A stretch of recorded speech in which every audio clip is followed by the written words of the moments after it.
welcome back. It's Piper Cartwright, and I'm from the Cartwright Girls. So today I'm going to be reading you Abe Lincoln's Hat by Brenner, illustrated by Donald Cook.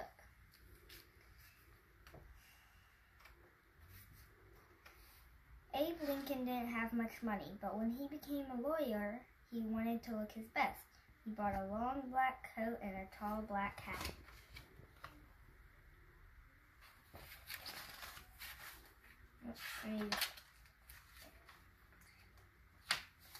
Every day, Abe wore his hat to his new job. People noticed the tall man in the tall hat. He was friendly to everyone. When they needed a lawyer, they remembered him.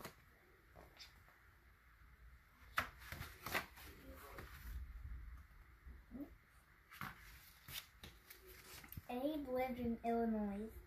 His state was mostly wilderness. Then more and more settlers came. They built houses and farms in new towns. Sometimes they didn't get along. They argued over land and animals and money. Lawyers like Abe could help people settle their arguments. They could help people get a fair trial in court. Abe Lincoln was a smart lawyer. People came to him with all kinds of problems. He helped them all. But he had one problem himself. He forgot to answer letters. He forgot where he put important papers. A good lawyer cannot forget. Abe wanted to be a good lawyer, but he was not a good paper keeper. What could he do? Abe had an idea. His tall hat. He could push letters deep inside it. He could stuff notes into the leather band. When he took off his hat, the papers would remind him what he had to do. The idea worked most of the time. One day, some boys played a trick on Abe. They tied a string across the street. They strung it way up high. Everyone in the town could walk under it, except for Abe. When Abe walked down the street, the string knocked off his hat. Papers flew everywhere. He bent over to pick them up. The boys ran out of hiding. They jumped all over him. Abe laughed. He was not mad at the boys. He liked a good joke, but the trick did not stop him from carrying papers in his hat. Look at the little chicken. Once a lawyer sent Abe a letter. Abe stuck it in his hat. The next day, Abe bought a new hat. He put away his old one. Weeks later, the lawyer wrote again. "Why didn't you answer my letter?" Then Abe remembered. The letter was still in his old hat. Uh-oh. Many towns in Illinois had no lawyers and no judges. So every spring and fall, a judge and some lawyers traveled from town to town. Abe went too. He packed his hat with papers, his checkbook, and his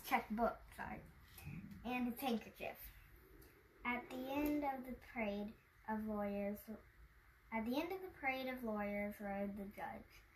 No one could miss him. He weighed over 300 pounds. 2 horses pulled his buggy. Abe's horse was skinny and slow. His name was Old Buck. Abe and Old Buck traveled lonely country roads, in the snow, in the rain, in the mud. Traveling made Abe very tired. He dreamed of a soft bed and a good meal, but the lawyers had to stay in poor country inns.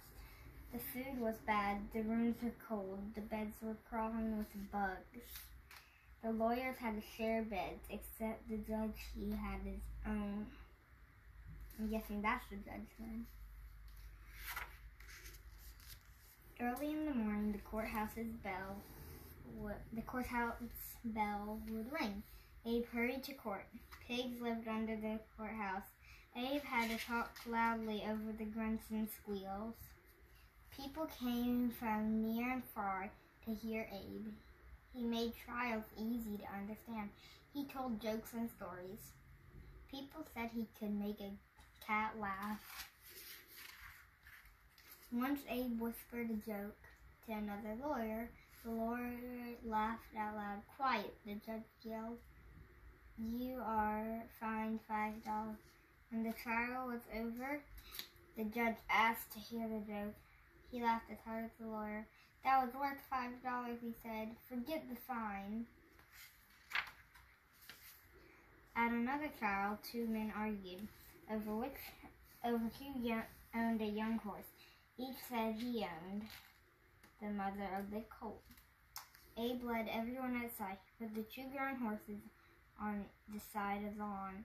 He held the colt on the other side. Then he set the colt free. It headed straight to its real mother. It looks like he's run into that horse. That horse just nibbling on grass, but he's looking up like my baby. One day, Abe got a letter. It was from Hannah Armstrong. Years before, Abe had lived with her family. Mrs. Armstrong cooked for Abe. She sewed up the holes in his pants. Now, she begged Abe for help. Her dear son Duff was in jail for murder. Abe did not stick this letter in his hat. He wrote back right away, "Of course I will help you." Duff had been in a big fight. It was very dark, but a man said he saw Duff kill someone. And Duff said he did not do it. Abe believed Duff. How could he prove that the man was wrong or lying? How could he see in the dark? Abe asked the man. The moon was full, the man said. It was bright as day. Are you sure the moon is full? Abe asked again. And again, yes, the man repeated. Then Abe held up a famous book of facts. It said there was no moon in the sky at the time of the fight. Now no one believed the man anymore. The judge set Duff free. Abe believed slavery was wrong. His state had laws against it, but the laws were not clear.